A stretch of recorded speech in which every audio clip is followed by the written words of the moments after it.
এই যে অন্তর্বর্তীকালীন সরকার নাম কি? কথা কয় না রে, নাম কি? ইউনূস কি চালাকিরা করছে জানেন তো? কুলাঙ্গার। এই ভিডিও হইতেছে, আমি প্রকাশ্যে যা বলি উপেন।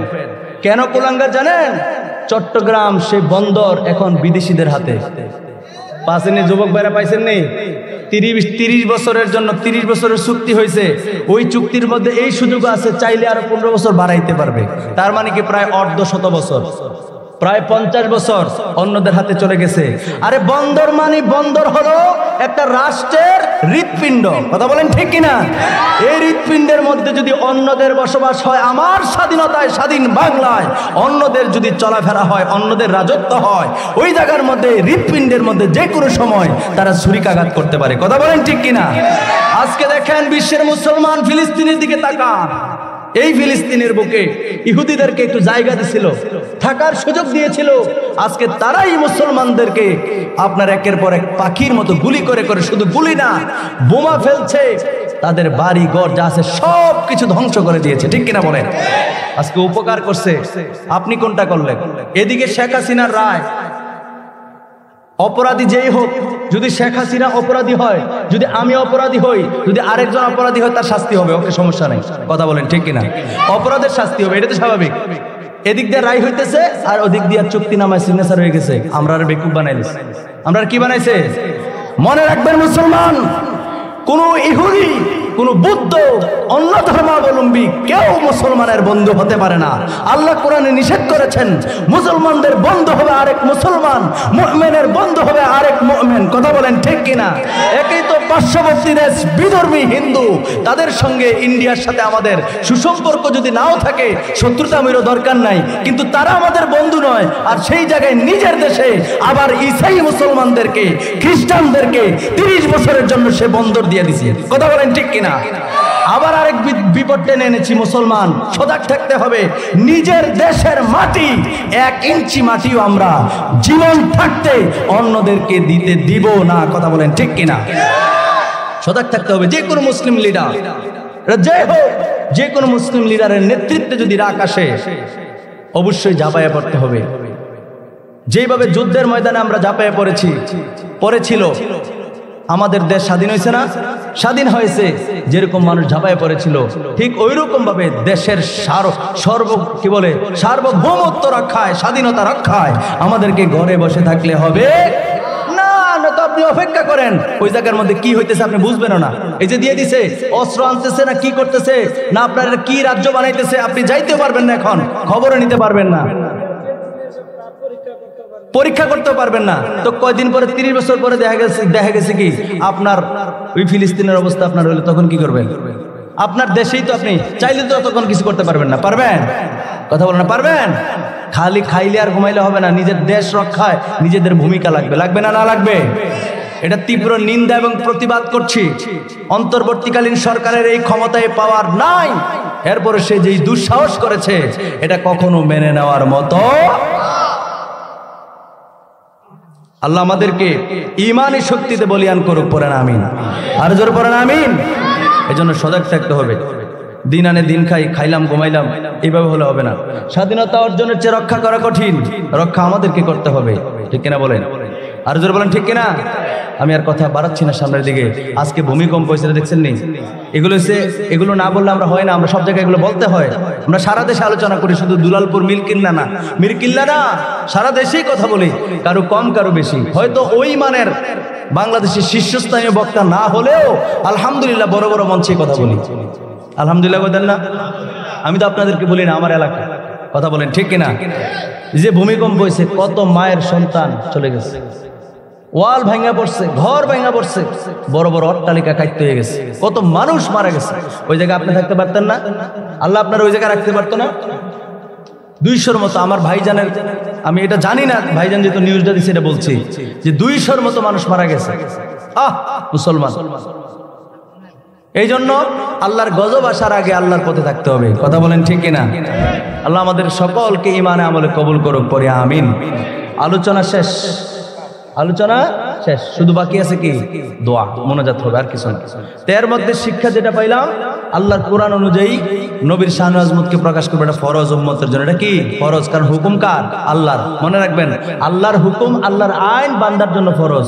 বান্দার জন্য কি ফরজ? সেটা আমাদের জন্য ফরজ যদি আমরা নবীর উম্মত বলে দাবি করি। এক। 2 নাম্বার বিষয় ছিল এই যে খাবার নিয়ে কথা বলছি, খাবার পাইলে খামখাম করা যাবে না, অন্যদেরকেও দিতে হবে, ঠিক না বলেন? 3 নাম্বার কথা বলেছি গীবত নিয়ে, কি নিয়ে? গীবত নিয়ে। 4 নাম্বার বলেছি আপনার চুগলখড়ি নিয়ে। 5 নাম্বার বলছি নাপাকি নিয়ে। অল্প হোক বলছি না, আল্লাহ এর উপর আমল করার তৌফিক দান করুক, পরে আমিন। আরো জোরে পরে আমিন।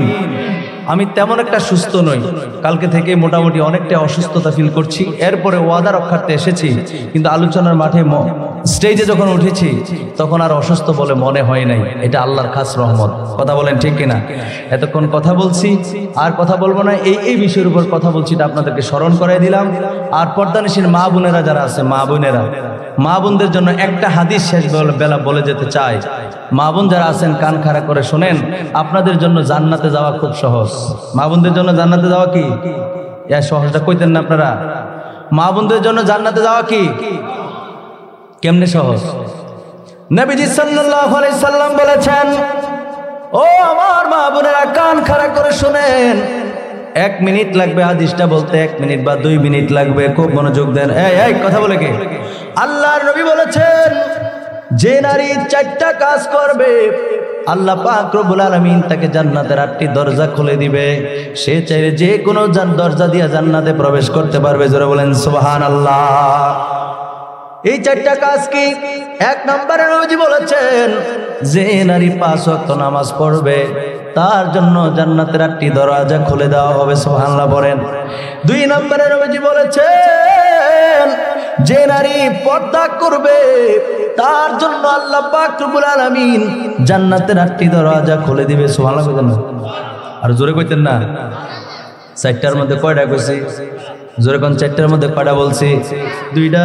3 নাম্বার আল্লাহ নবী জানের বাদশা নবী রাহমাতাল লিল আলামিন বলেন, যে নারী রমজান মাসের রোজাগুলি পালন করবে আমার আল্লাহ পাক রব্বুল আলামিন তার জন্য জান্নাতের 8টি দরজা খুলে দিবে। জোরে বলেন সুবহানাল্লাহ।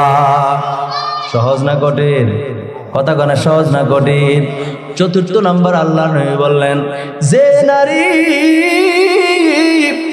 তার স্বামীর অনুগত্য করবে গো আল্লাহ পাক রব্বুল আলামিন তার জন্য জান্নাতের 8টি দরজা খুলে দিবে। জোরে জোরে বলেন সুবহানাল্লাহ। এখন মহিলাদের সমস্যা কিন্তু 4 নাম্বারেরটা, কথা কোন ঠিক কিনা? মহিলাদের সমস্যা বেশি কোন জায়গায়? 4 নাম্বারটা কিতা? স্বামীর অনুগত্য করা, স্বামীর খেদমত করা, স্বামীর রাজি খুশি করা। এখন স্বামী ভালাইয়া বহুত মহিলা আছে না নাই? ফোন একটা কিনা দিছে, সারাদিন কুড়ুর কুড়ুর কুড়ুর কুড়ুর, আছে না নাই? কথা না কইলে তো কথা কইতে না, কথা বলেন না, আছে না নাই? নিজের স্বামী এত সুন্দর সুদর্শন পুরুষ, এত সুন্দর ভালো একটা চাকরি করে, এরপরও রং নাম্বারে কথা কয়, কুড়ুর কুড়ুর করে, আছে না নাই? স্বামী সারাদিন বাইরে কাজ করে আর বউ সারাদিন কুড়ুর, এরকম সবাই না কিন্তু, সবাই না কিন্তু। আবার সব মহিলারা আবার মনে করে আমার ওয়াজনে গিয়ে আবার ঘুষিটা দাঁত হালাই দিয়ে না, বলে হুজুরে কয়ে গেছে তুমি বলে কুড়ুর কুড়ুর করো, এই পেস লাগাই না কিন্তু, ঠিক আছে? তাহলে নিজের স্বামী যত্ন করেন। আল্লাহ নবী বলেছেন, নিজের স্বামীর খেদমত করলে তুমি জান্নাতি। সুবহানাল্লাহ কর না? আর এবারে যে কুড়ুর কুড়ুর করলো, পরে শেষ পর্যন্ত দেখা যায় ঠেলা গাড়িওয়ালা, ব্যান গাড়ি, কথা বলা ঠিক কিনা? নিজের জামাই খামা দিয়ে ওই ঠেলা গাড়িওয়ালা লোক আর দিন কুড়ুর কুড়ুর করে লাভ আছে? কোনো লাভ নাই। আপনার জান্নাত আপনি বুঝেন, আপনার জান্নাত, আপনার স্বামী হলো আপনার জান্নাত। এটা রং তামাশার বিষয় না, এটা খাম খেয়ালের বিষয় না। স্বামীর খেদমত কেন করবেন? আপনি জান্নাতে যাবেন সেজন্য, ঠিক কিনা বলেন? আর আপনারা যারা সোনার চান আছেন, মানে আমি বেড়াইয়া, পুরুষ মানুষের জন্য এত শর্টকাট রাস্তা নাই। পুরুষ মানুষের জন্য তার ঘরের হিসাব নিব, পুরুষ মানুষের জন্য তার সমাজের হিসাব। পুরুষ মানুষের মানে জান্নাতে যাওয়া আমাদের জন্য একটু কঠিন। পুরুষ মানুষের নামাজ রোজার হিসাব তো নিবই। তোমার ছেলে ঠিক মতো তুমি ঠিক লাইনে রাখছো কিনা, মেয়েরে ঠিক জায়গায় বিয়ে দিছো কিনা, সেই স্ত্রী যে কামাই করছো হালাল পথে করছো কিনা, কোন পথে খরচ করছো, তোমার পরিবার ঠিক মতো চালাইছো কিনা, সমাজের হিসাব নিবে, গ্রামের হিসাব নিবে, দেশের হিসাব নিবে। এগুলো পুরুষের নিবে। কার থেকে নিবে? দেখি সহজ না কঠিন? আত্মীয়তার বন্ধন, ফুফুর খবর ঠিক মতো লইছো কিনা, বোন যে বিয়া দিছ এরপরে ঠিকঠাক মতো আত্মীয়তার সম্পর্ক রাখছো কিনা, এই সব পুরুষের কাঁধে। কার কাঁধে? কথা বলেন, কার কাঁধে? পুরুষের কাছে, আর নারীদের জন্য 4টা। তাহলে মহিলাদের জন্য সহজ না, কিন্তু আশ্চর্যজনক বিষয় কি শুনবেন নি?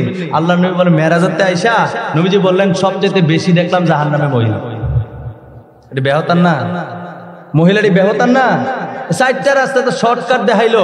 এরপর নবীজি কয় মেরাজতে, আমি মেরাজ থেকে আসার পরে, নবী করিম সাল্লাল্লাহু আলাইহি ওয়াসাল্লাম মেরাজ থেকে আসার পরে বললেন, আমাকে যখন জিবরাইল আমিন জাহান্নাম ঘুরাইলেন, তখন আমি দেখলাম জাহান্নামের মধ্যে সবচাইতে বেশি হলো নারী। জোরে বলেন নাউজুবিল্লাহ।